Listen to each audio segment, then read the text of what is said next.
Hi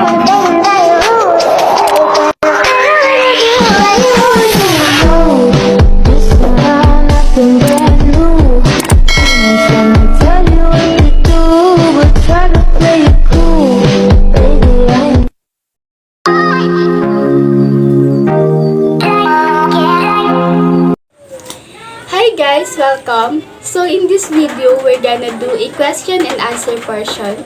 I asked some of my friends if they can give me a question.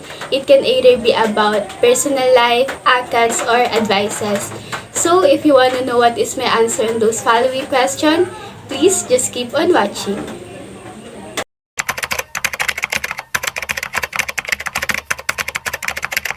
Our first question is from my cousin Eljan. Do you think it is a smart move to implement limited face-to-face classes even though we still have an increasing number of COVID cases in our province? For me, implementing limited face-to-face classes during this time is not a great idea. Why? Because during this time of pandemic, we need or we must prioritize first our student health. Although it is much more fun if we have limited face-to-face classes because we can meet our friends and we have allowances, but still it is not a best idea for me because during this time we need to avoid social gathering as much as possible. We need to be extra careful on the people we interact for us to become safe.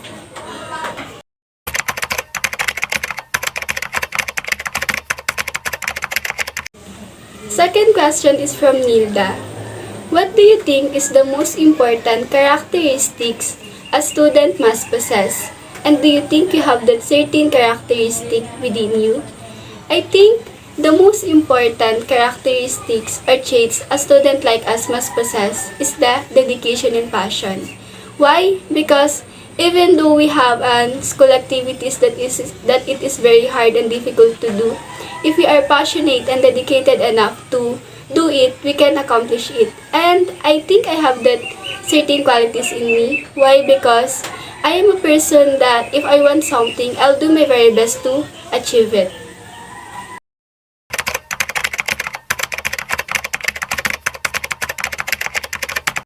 Our next question is from Stephanie. What skill should you improve the most to become an effective finance employee in the future? The skill that I need to improve for me to become an effective finance employee in the future is, I think, my communication skills. Communication is very essential in a workplace because it builds a better relationship among the employees of the company.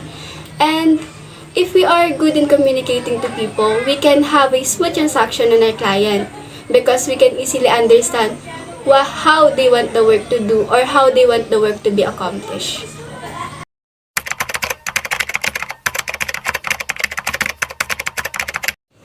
Our next question is from Mio. What is your idea of a perfect day? I don't have that certain idea or qualities of a perfect day. For me, I considered it a perfect day if I become productive, if I didn't lay on my bed the whole day, if I do my school activities, some household cleaning. If I become productive, I considered it a perfect day. And also, if I spend some quality time with my loved ones, with my family and friends, and having a bonding time with them is the best memories that I will treasure my entire life.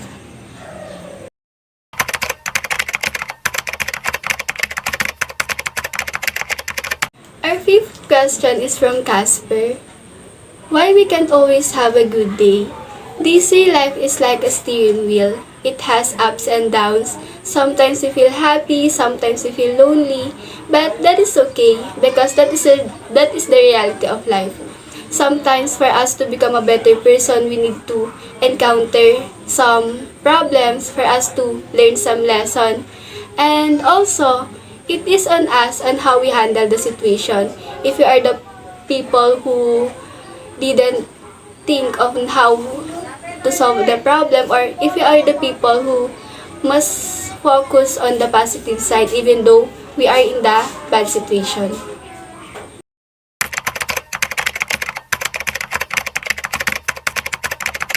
Next question is from Angelo. What would you choose? To be right or to be kind? Thank you for that wonderful question. If I were to choose between being right or being kind, I wanna choose being kind. Why? Because being kind, it is about accepting your own mistake. Sometimes for us to be calm, always right, we do unnecessary things. But if we are kind enough, we have that humble heart to accept our own fault, and we are responsible on the consequences of our own mistake, and it is all about how we accept our own fault and what are the lessons we learn on that situation.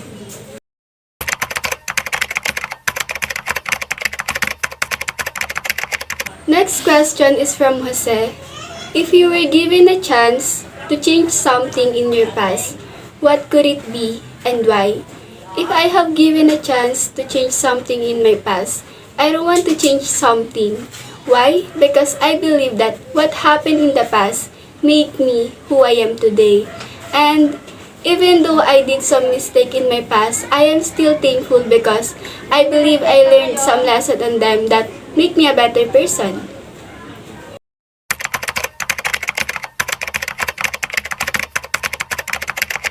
Our next and eighth question is from Randall. What keeps you from being so kind? I am not that kind person. There are people who think I am kind. There are people who think I am bad. But I think it is a give and take situation. If the people are kind to me, then I am kind in them too. But if they didn't treat me right, I must say that the best thing that I need to do is just ignore them. Because in this life, I need to focus more on the people that is true and have a genuine intention in me, or in the people who love and believe in me. And I am a person who always gives second chances because I believe that no matter how bad a person is, there is a little good qualities on them. It is such that they need a person who believe in them that they can change for the better.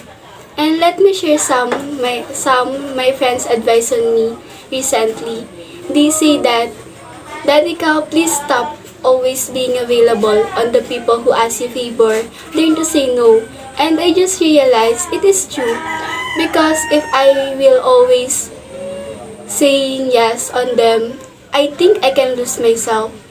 It is not that selfish thing, or it is not a bad thing to do if I need to prioritize first myself, because if they are my true friends, I believe that they can understand me, that they understand that I have things to do in my own life.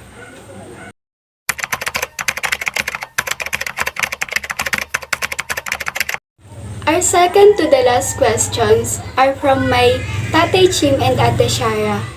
How would you deal with toxic traits if you spot them in your family or in your own life? How do you handle stress? How do I deal with toxic people or stress? I am a soft person. If I can't handle the situation, or if I can't handle the things that running on my mind, I always cry. Yes, I am a crybaby. I hate arguing to people, even though you talk to me with a louder voice. It made me cry because I feel that this person hated me. Recently, I am stressed on what's happening around me, but I am thankful because there is one person who always there for me. He is a one call away. He is always there to listen on my dramas. I can share my own problem on him because I trust him and I believe that he didn't judge me. And even though he has his own problem in life, he still find time to listen on me and to comfort me.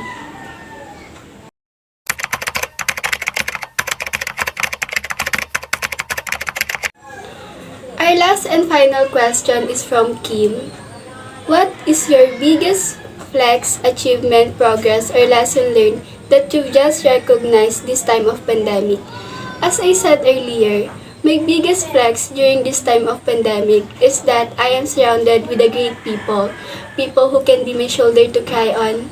Pandemic is not a bad situation for me because there are nights that I cried myself so hard because of overthinking. But I am thankful and blessed because I have my best friend that is always there for me. He is the one who always listens on my dramas in life, or on my problems. Even though sometimes some of it are nonsense, still he is always there to listen on me. He made me feel that everything will be alright. He made me feel that I am not alone on my silent battles. And I think this is the end of this video. I want to say thank you to some of my friends who spent time to send me questions, and I want to say sorry to those questions that I cannot answer because we only have limited time. I hope you learned something on my answers. Thank you for watching. Please stay safe and God bless.